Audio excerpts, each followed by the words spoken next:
Welcome to the Digitalization Competence Centre's Education Series. DCC is Ontario's knowledge centre, focused on accelerating and supporting digital modernization of Ontario's SMEs. Through DCC, Ontario is placing its SMEs at the forefront of digital transformation, supporting you to adapt and thrive from digital adoption. The DCC education sessions are designed to help you learn from digital transformation leaders and guide you through your digital adoption journey. In these sessions, you can expect dynamic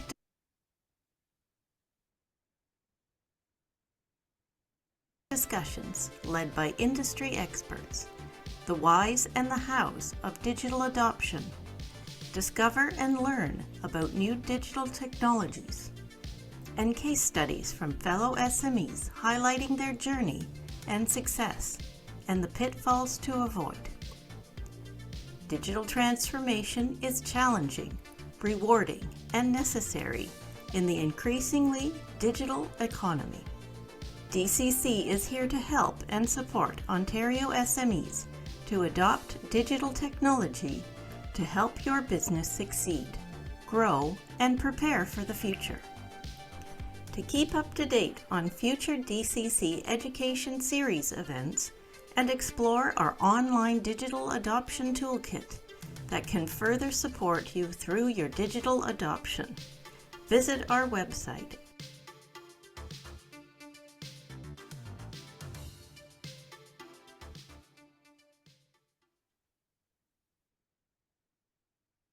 Hello, everybody. Thank you for joining our webinar today. My name is Laura, and I run the education and outreach functions on behalf of the DCC team.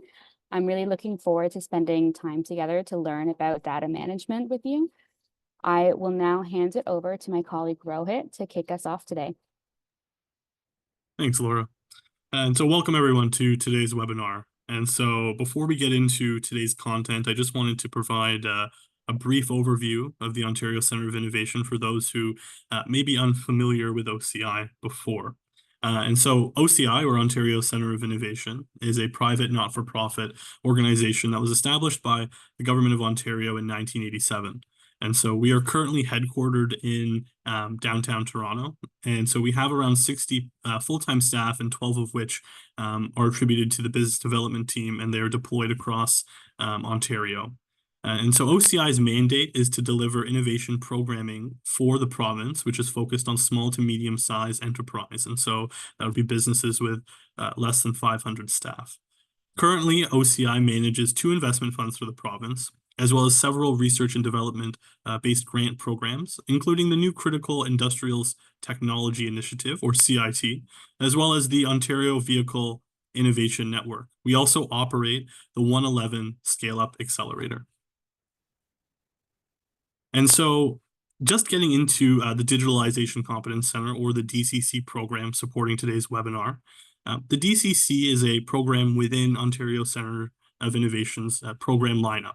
The DCC is to support the digital modernization of Ontario small to medium-sized enterprise by supporting digital literacy through education, coaching, and training. The DCC is also focused on accelerating digital technology adoption via 2 non-repayable grants that are targeted at Ontario SMEs. As well, the DCC focuses on driving commercialization of Ontario-made technologies by connecting companies with Ontario technology firms. And so about today's webinar, the DCC program hosts a variety of education series which are designed to converge industry leaders, small to medium-sized enterprise, and technology firms in discussion about key digital transformation topics. The DCC Education Series goal is to equip SMEs with the knowledge and information to kick off and continue their digital adoption journey. And so about today's webinar is that we are now focusing on considerations of data management. And so I'd like to welcome our guest speaker for today, Nasira El Hadri. Nasira is a Toronto-based lawyer who is well sought after. She provides legal advice and representation to businesses in the areas of corporate law, commercial law, employment law, as well as international business law. She's passionate about helping businesses succeed, especially within Ontario. Nasira, thank you again for joining our webinar today. We really look forward to your input on data management for SMEs.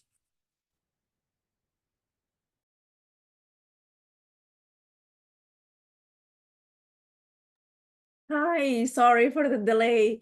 I couldn't find my microphone. Hi, everyone. Thank you so much, Rohit and Laura, for the introduction and for having me here today. And I would like to say hi to everyone and welcome to this session where we're going to be talking precisely about data management in a digital world. So as you know, we are in a digital world basically dominated by technology, which is a tool that essentially helps our lives become better, and that also affects business. So we have digitalized so much, we have made business run so fast to the point that we are also collecting data in a manner that it's way faster than we ever thought. So this is great, but if you are a business, you know that this comes with some challenges, and you may ask yourself two main questions. So the first one would be, how do I organize or manage the amount of data I collect? And the second one would be, how do I stay compliant with privacy laws? So these questions go together just because there is no compliance without that data organization and management. So you first need to know what you have collected or what you need to collect to be able to determine what you need to comply with. So that would be the first step.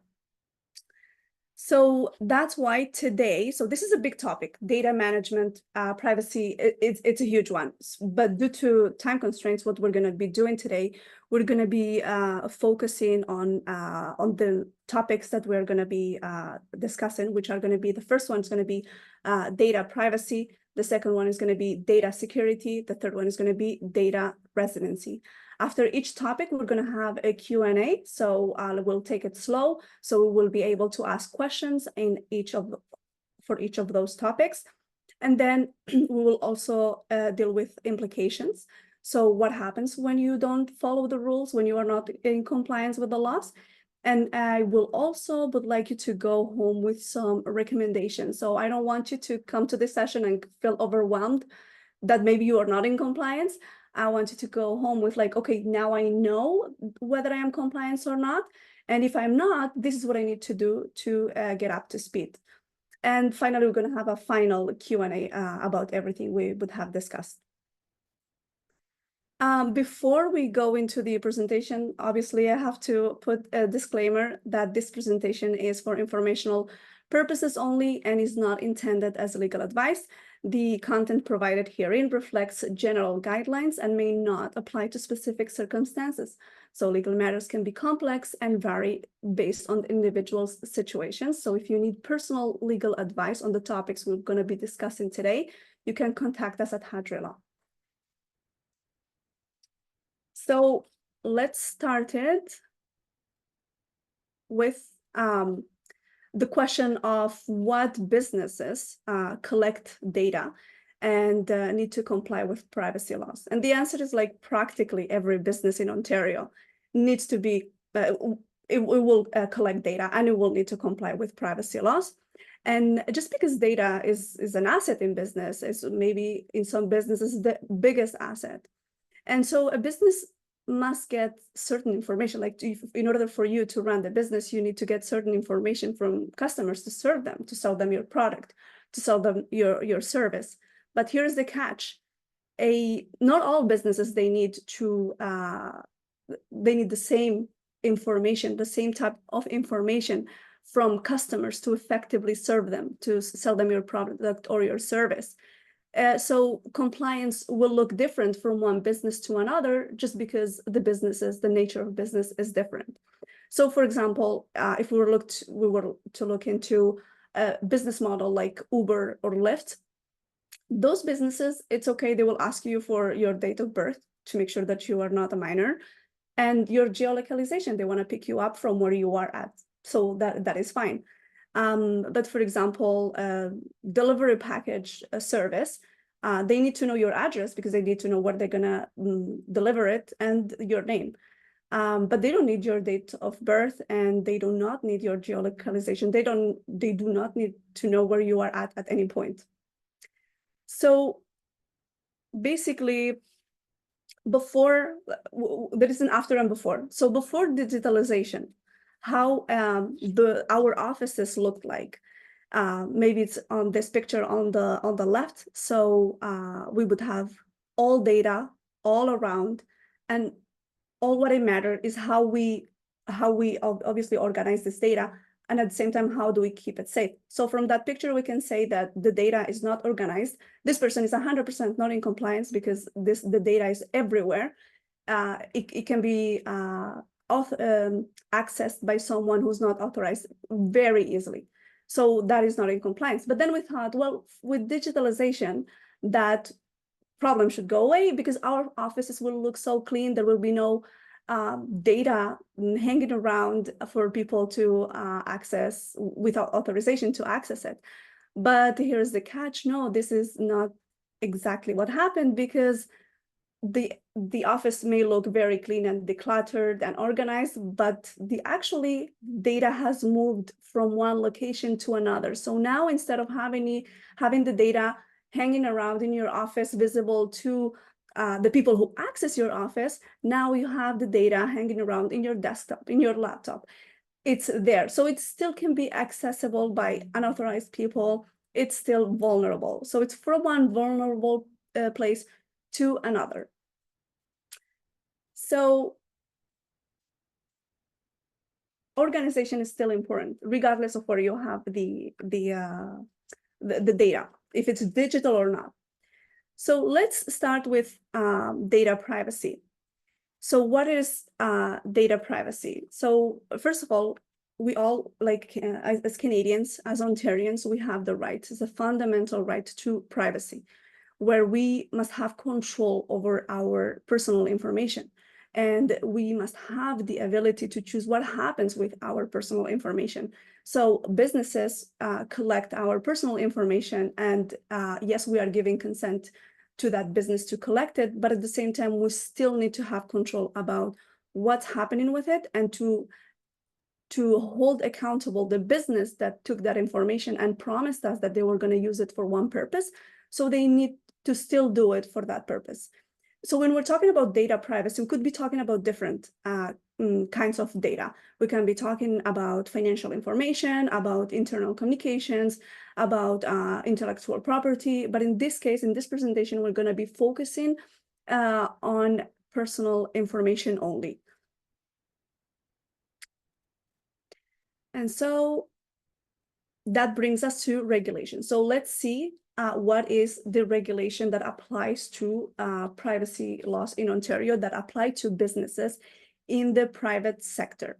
So we have, in Ontario, we don't have a provincial legislation that regulates privacy in the private sector. So we have the federal legislation, and that is the Personal Information Protection and Electronic Documents Act.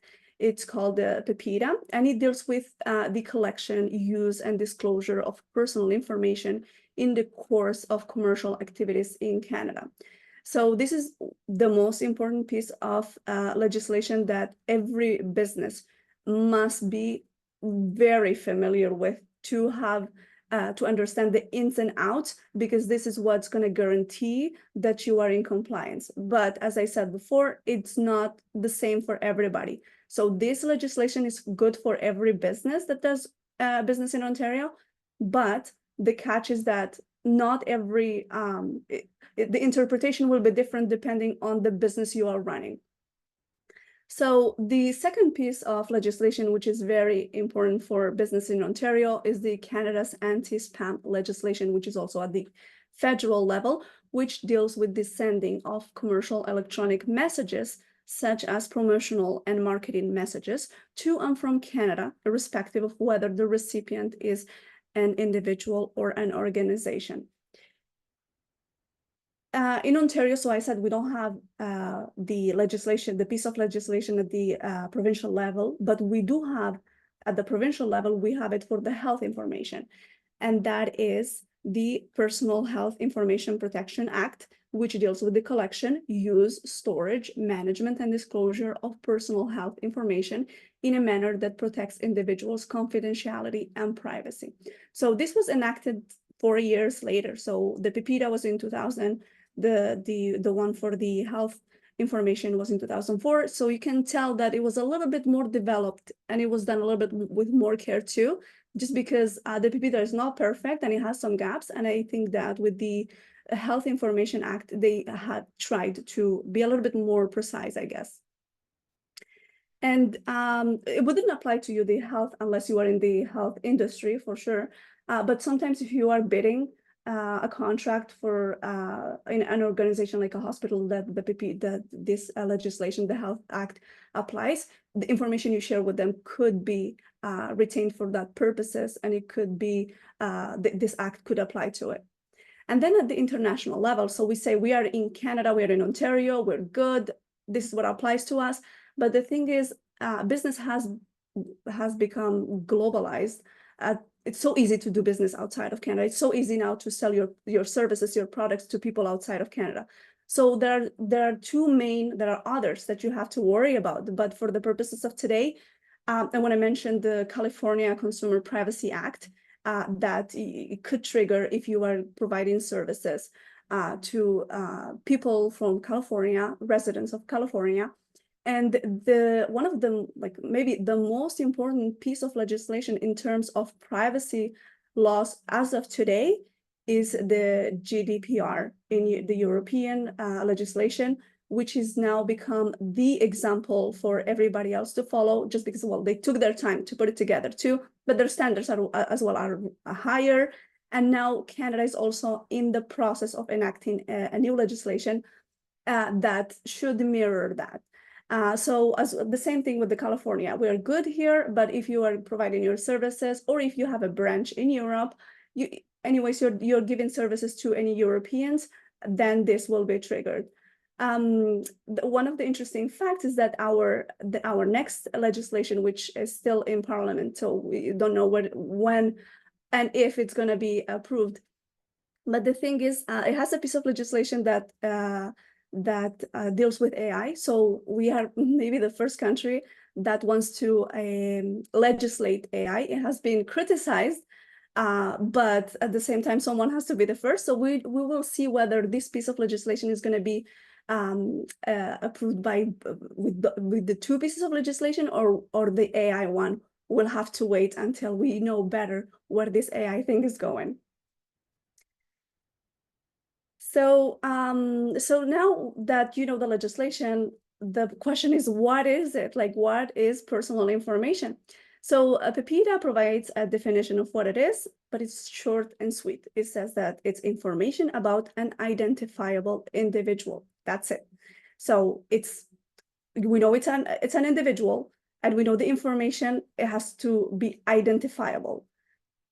So that's why we have the courts. So the courts came into play to provide more guidance, just because disputes happen and we need to understand what did PIPEDA really mean, to what extent we applied that definition. So the courts have said that the definition of personal information must be given a broad and expansive interpretation. So, and then the about means that the information is not just the subject of something, but also relates to or concerns the subject. And information need not be recorded for it to constitute personal information.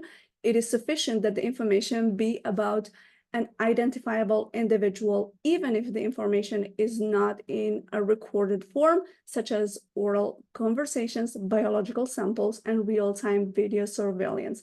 So we have started from a definition that looked okay, maybe, but the courts obviously they give clarification as to what that is, and this has grown. So there is no exact definition, and it depends on the circumstances we are dealing with. Excuse me.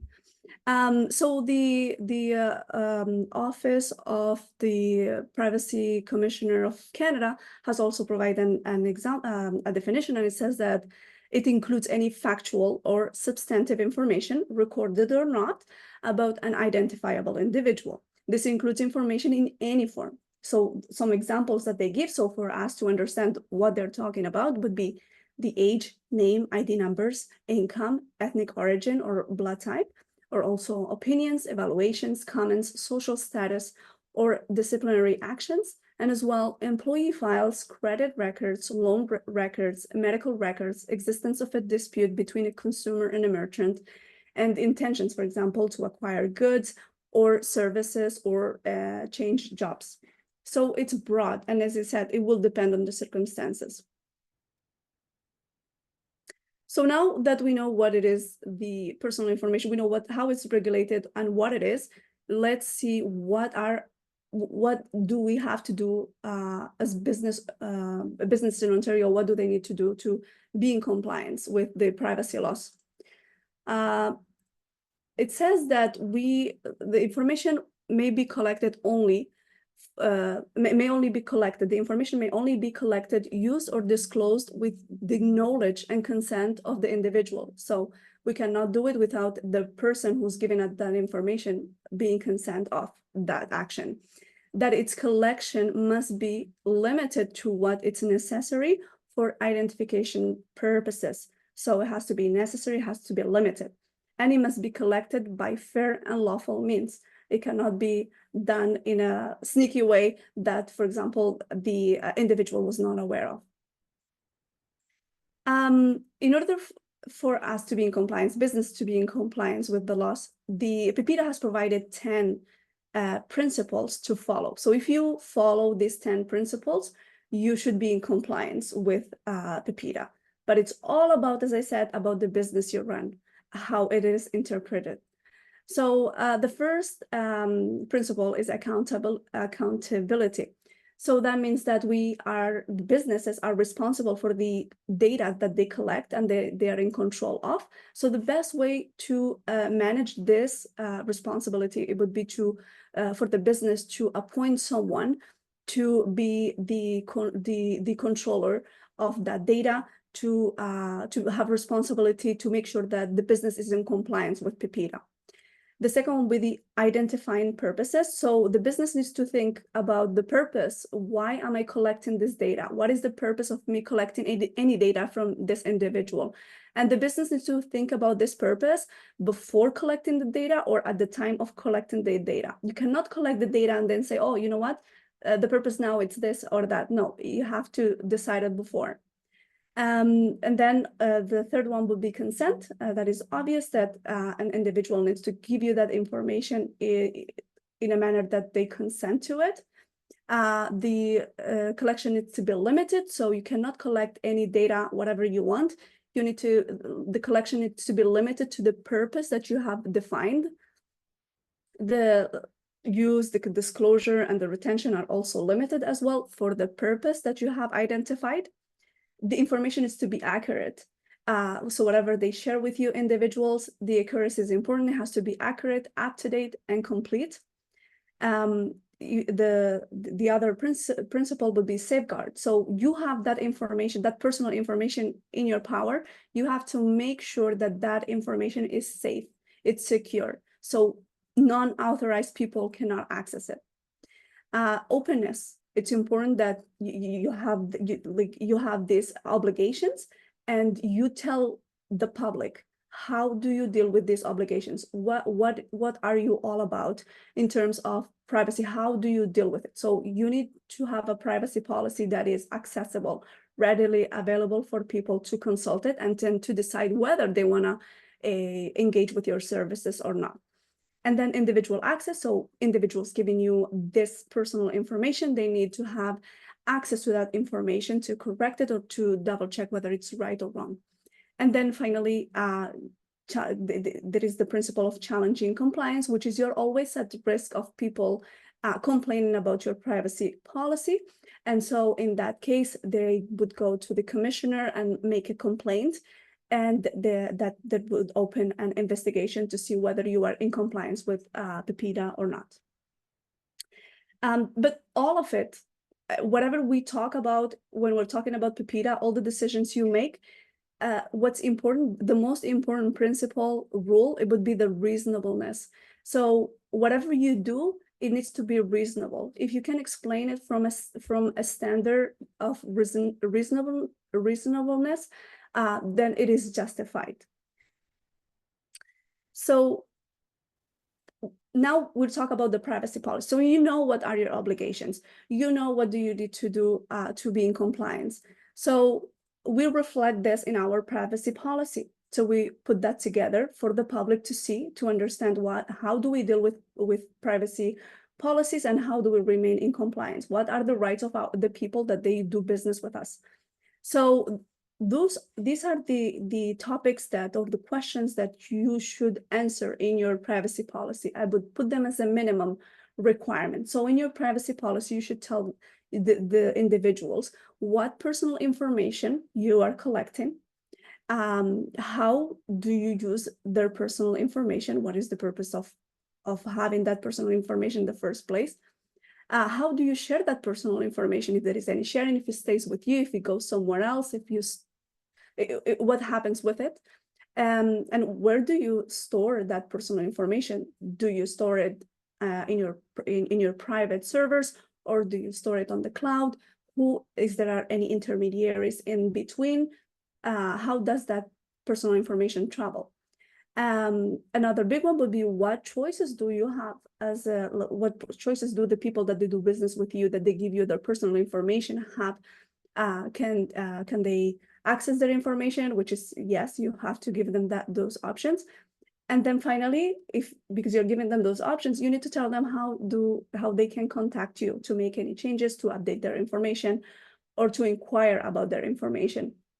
So you would put your contact information, and that's where what I mentioned earlier, to appoint someone responsible within your organization to be in charge of PIPEDA, because you would have that, maybe you could have like a mailbox for that, but you would have someone checking that mailbox if if you don't provide the contact information of that person in your privacy policy.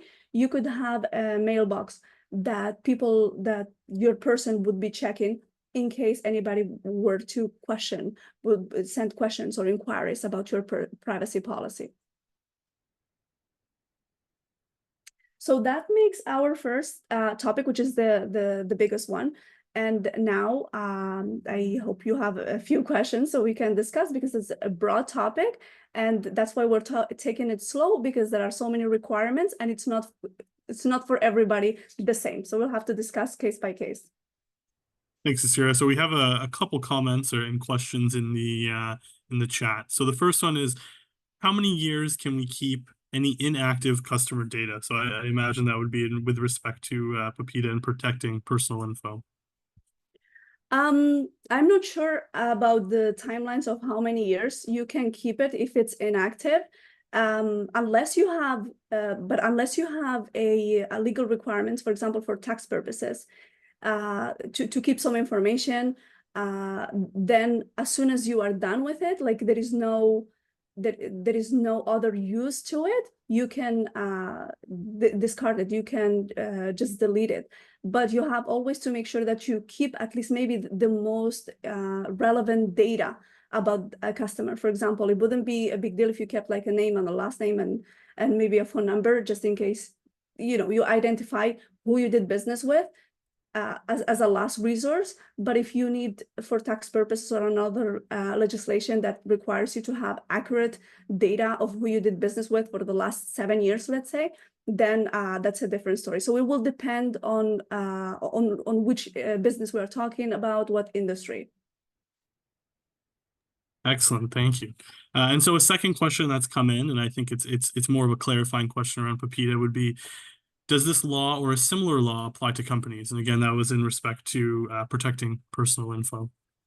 Yeah, so this law, the PIPEDA, applies between a business doing business with individuals. But I guess the question would be whether there is one between businesses B2B, and at this date there is no B2B specific piece of legislation dealing with privacy. Okay, great. Okay, so it seems that we don't have any other comments for this particular section, but so we can move on. Awesome. All right, so let me just go to the next one. So now that we have dealt with what it is, the data privacy, what are the privacy laws, what's the legislation, now we need to understand how do we keep that data secure. So we have the response. So we've collected the data. It's in our power, right? So now we need to make sure that this data is that we keep this personal information safe from loss, unauthorized access, or unauthorized disclosure. So there are many ways we can do this, right? Like anything in technology. So you have all this data in your laptop, you have it on a cloud. So you need to make sure that it can only be accessed by the people that they are authorized to have access to it. So there are many ways of making sure that you have security measures in place. So you could encrypt the data. You could you should use passwords. You can control who has access to that data. So for example, the rule of you only access what you need to know, depending on the role you have within the business. And that applies more to big businesses, we understand. So small businesses, usually one person does multiple roles and you would have access to everything. And that is fine, because as I said, it depends on each business we are talking about. So there are different ways on how to protect that data, but what we need to remember this is a requirement from PIPEDA. As I said before, it's safeguards. We need to put safeguards in place to protect that data. And what's interesting is that now there are also more requirements, which they came in place when there is a breach. And as you know, like hacking, it's becoming even more and more recurrent, and hackers are becoming more sophisticated. They bring in all kinds of ways to access data. And so in the event of a breach, you as a business, if you got the information you're storing, the information you are keeping with you is breached, you must report to the commissioner if it is reasonable in the circumstances to believe that the breach creates a real risk of significant harm to an individual. So there is a lot of ifs, and this needs to be assessed. So if you have a breach, the best way you can do it is that you should speak with a lawyer to determine whether you fall within this condition and you must release this information or not. And then you must notify an individual of any breach of security safeguards involving the individual's personal information under the organization's control, if it is reasonable in the circumstances to believe that the breach creates a real risk of significant harm to the individual. So you have seen on the news we're not going to mention names in this webinar, but big brands that they got breaches and they had to report. And that's why now there are so many businesses focusing on this, to provide you with the security that you need in order for you to run the business. You know, like we say that your business is as good as your bank. Well, now your business is as good as is your security, the security measures that you have put in place for all the digital world that you are dealing with.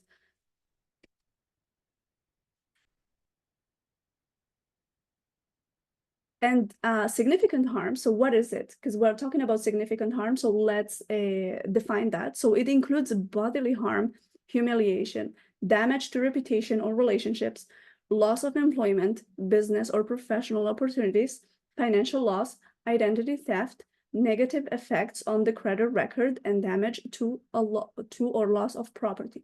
So that's why I said it's better to speak with a lawyer when you are dealing with this, because we have to determine whether you do fall within this category or not.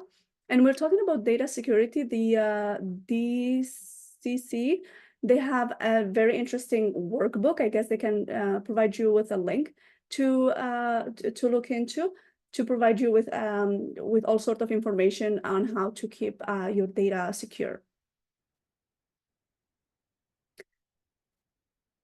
And so this is the Q&A for data security. If you have any questions in regards to this, as I said, it's a topic that it's an up-to-date topic all the time, just because we are as good as a business as this is good.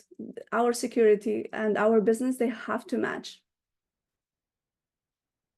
Okay, great. So if anyone has any questions, please feel free to put them in the chat. And so we'll just give it a moment or so. But one question that came to mind would be, what are some potential impacts of not reporting a breach to the commission?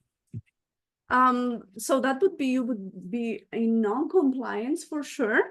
And that in itself, it will have consequences.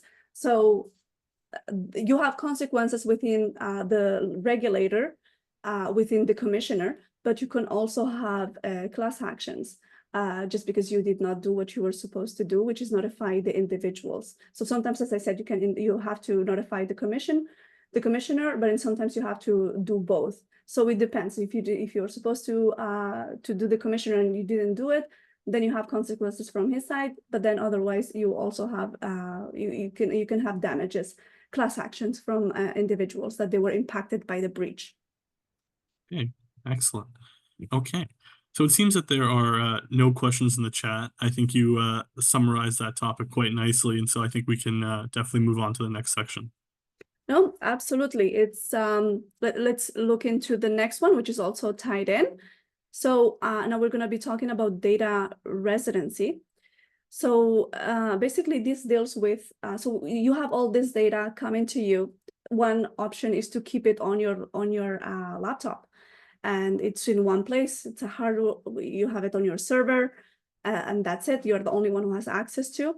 But the reason why business has become also cheap to run and digitalization has become accessible is because we have come and we have gone to the to resources that they allow this, which is the use of clouds by big businesses like Microsoft, Amazon. So when we go and we store our data in different places, we need to be concerned about data residency. So where did we store our data? Where is it basically? Not even where is it stored? Where does it go through? So sometimes it will travel in different jurisdictions. So which jurisdictions it travels through and where it resides. So so then why is this relevant, right? Like, why is this so important? It is important because the local laws of the storing jurisdiction apply. So if you are a Canadian business, but you have the storage of your data is in the US, then the US local laws will apply to that data because it's there. So let's think about this. So so you have before digitalization, when you had your files, you had it in your office. And then it was the laws that apply to the management, the access, the control of that file is the laws of Canada, the laws of Ontario. But now you have taken that file, so it's still the same concept. You have that file and that file is no longer with you. It's now stored. We say it's in the cloud, but it's not a cloud, it's a server somewhere. So let's go and find that server. Where is it? So if that server is down in the US, so that basically that file is down there in the US. So now instead of loss, it's yours, it's your data, you have put it there and someone is doing something with it. But it's the laws of Canada no longer apply to it directly just because you no longer have control of that file. That file is physically now in the US. So I'm putting the US as an example just because it's one of the more recurrent one, because is normal in Canada. We do a lot of business with the US, but at the same time, it's because the consequences are also interesting in terms of like the US Patriot Act, which could apply to that data that is stored in the US. So basically, this act allows government officials to legally access information, block you from your data, and monitor communications by deeming your activity suspicious. So the US government officials, they can access that information just because it's there.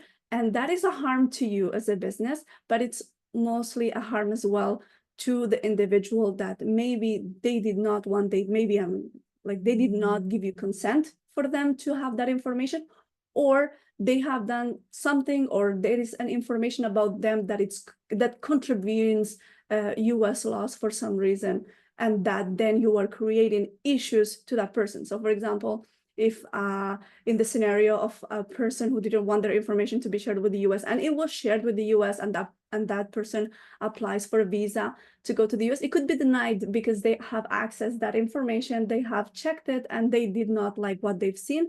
So that could happen.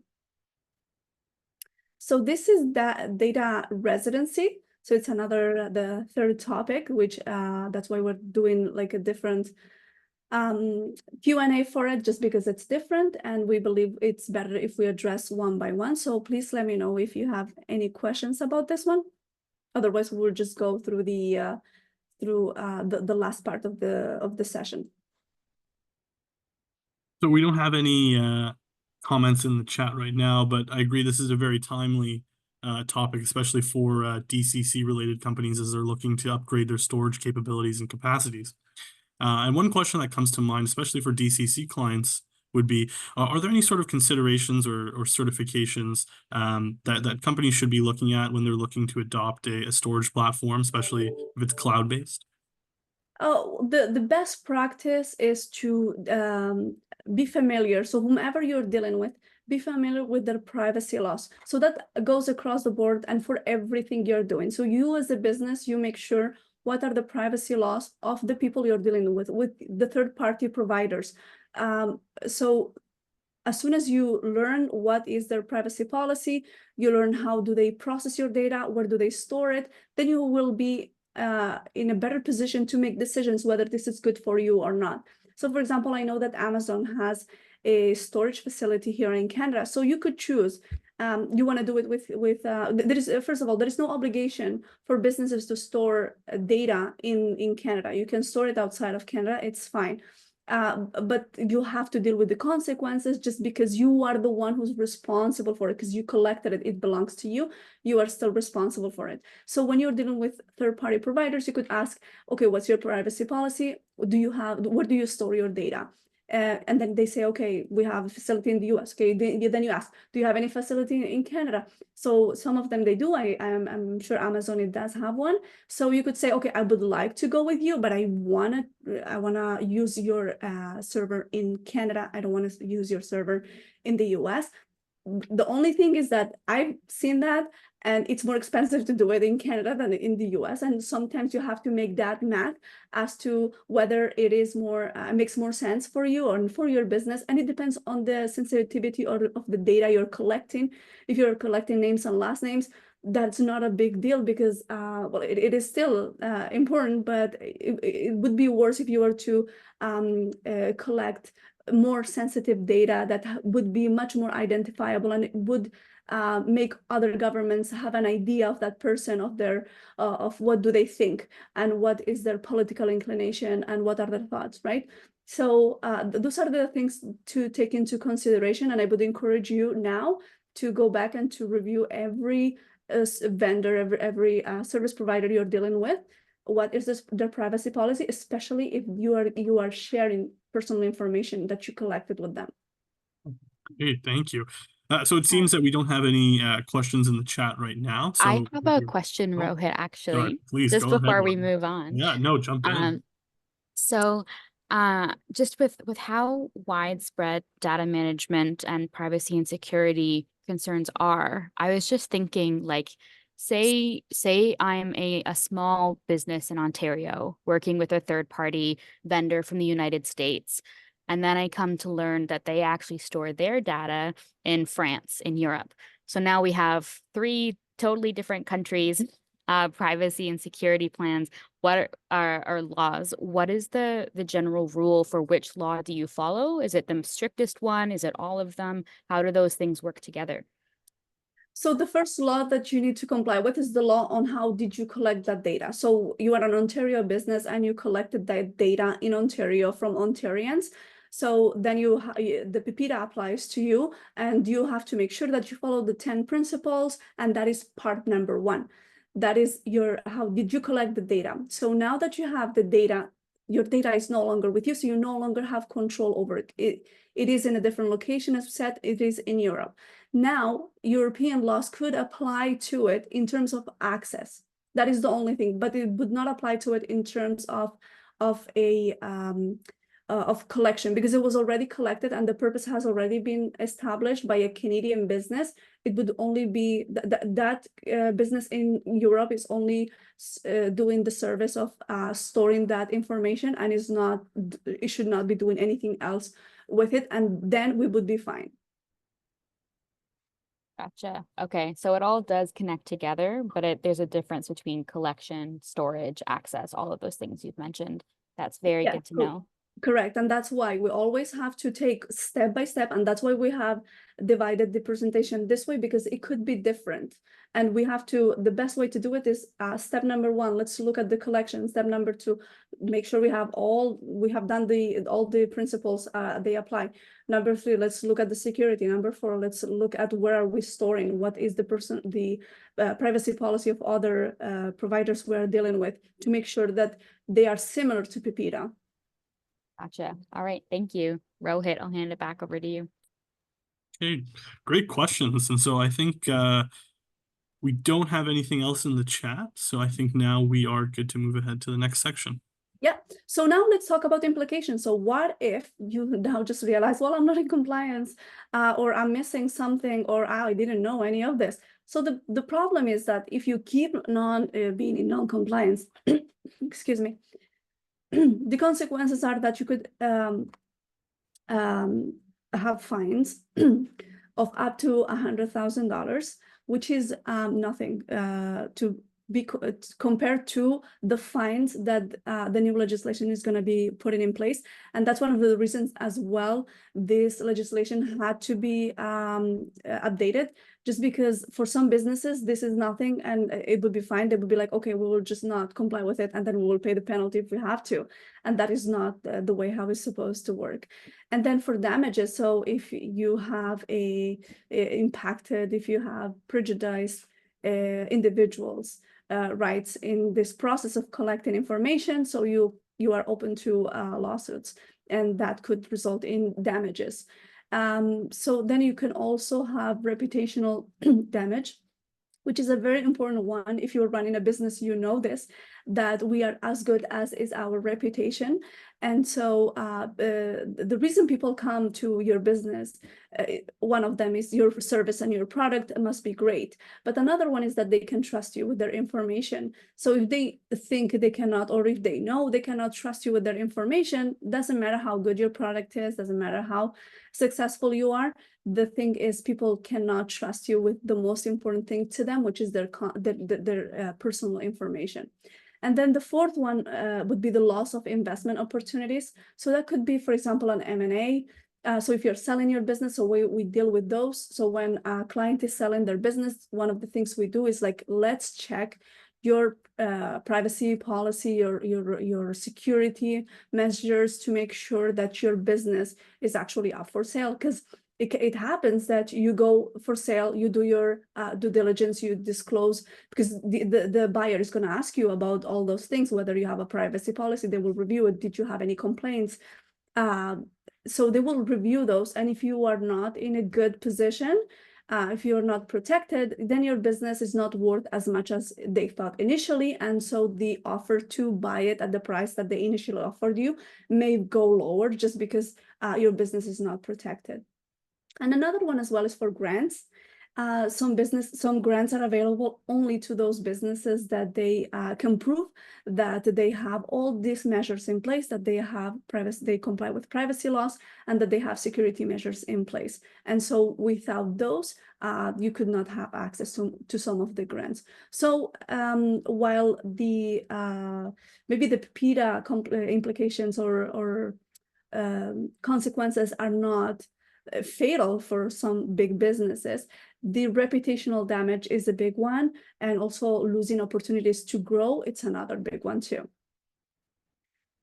And this is where I would like you to take notes. Well, don't take notes because you're going to see this after. But so this is where it gets important. So what I want you to leave here today is with information that it's going to help your business succeed. Because as I said before, I am here to help you succeed in your business. And one piece of success is privacy laws, protecting your business. So in terms of like, we are dividing it, as we said before, with privacy, security, and residency blocks.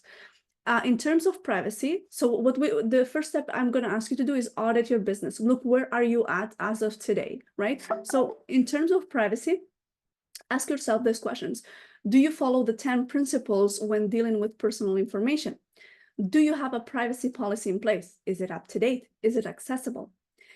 Does your privacy policy include all the items required by privacy laws? Does the privacy policy address the realities of your business? As we said, it's different. So, you know, the thing about going and copy paste another business's privacy policy, it doesn't work because your business is unique, is different. So we need to sit down and look into what do you offer to the public and what information do you need, and tailor that privacy policy to your business, because that's the only way you can make sure that you are in compliance with the privacy law. And do you collect personal information from residents of a European country or California? As we said before, ask yourself this question, just because then the other international pieces of legislation would apply. So if we're talking about security, ask yourself, is the personal information you collect stored in a safe place? When we say like a safe place, it's like we're not even saying like in a different country. We're saying like actual place, whether it's easy to access it, whether there is a password, two-step authentication, all of that, like how hard there is to access the information by strangers, people who are not supposed to. Do you have safeguards in place against loss, theft, or unauthorized access, disclosure, copying, use, or modification of the personal information you collect? And do you have a protocol in place in the event of a security and data breach? So those are the ones you should have like a roadmap in place to deal with what are we going to do if any of these events happen, and what is the game plan. And then in terms of residency, so ask yourself, do you know in which jurisdiction the personal information you collect is stored? Just because, as we said, then the local laws would apply, and you want to know what are those implications. Are you familiar with your service providers and third parties' privacy policy? Do they provide a level of protection comparable to that required in PIPEDA? So those are in terms of audit, like auditing your business. Okay, this is where we are at. Now we're going to go to the second step, which is we're going to be developing and documenting and implementing policies, procedures, and best practices. So now that you know where you are at, let's put together what constitutes the package of documentation that they're going to make your business be in compliance with privacy laws.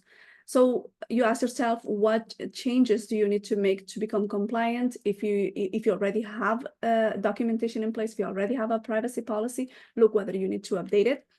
And how are you going to implement those changes and integrate them in the business? We know business, we are so busy, we have so much to do, and especially small businesses, we have limited people to do all of that. So resources are very limited to allocate to this task, but we must do them. So we must think of a way on how do we implement those without disrupting the business. So how do we integrate it? And the thing is, the sooner we integrate this, the better. So it's part of the business and we can run smoothly. As the best way is to integrate it day one of your business, because then you never feel that you've never done it. But if you've never done it, it's better to do it today and start integrating the business, because the biggest change is going to come with the new legislation that is still in Parliament. That one is going to bring a lot of changes. So if you are familiar with PIPEDA and you have this the 10 principles that we discussed in place, you're going to be in a better position then to follow the next step, which we are not going to feel as a big of a deal as if you were to start from scratch when the new legislation will come in place. And then finally, and very, very important, is that you train your team. So ask yourself, does your team understand the privacy law requirements? Because it's not only a matter of talking about it, they need to understand what are the requirements. And can your team answer inquiries regarding the personal information your business collects? So you're collecting all this bunch of data, and you need to explain to an individual why you are doing that. Why are you collecting a date of birth, for example? Ask yourself as well, does your team have the right tools to ensure compliance and protect your clients and your business? So you have to have the right tools in place to implement them. And finally, appoint, as I said before, appoint someone to be responsible for your business compliance. It's way easier to have one person that you allocate that responsibility, that will have the support of management. So they can look at the PIPEDA, they understand PIPEDA, they understand the business, and they can say, okay, so here where we are, and this is where we need to get. And any inquiries in regards to privacy laws, then they would go to this person. And obviously you're always going to need as well a legal team that will be able to provide guidance in terms of the requirements. So then this person could work also with a lawyer whenever it's needed. So this person understands PIPEDA, they know the business, and then it only checks with the lawyer to make sure that that what they've done, it is correct, for example. So this concludes the presentation of today. That now we got to the point that if you have any questions, and if you don't have any questions today, feel free to reach out to me. As I said, this is a presentation, so it's broad. It's about like main topics, and it may not apply to your specific business and your specific situation. So feel free to reach out if you have any specific questions about the business.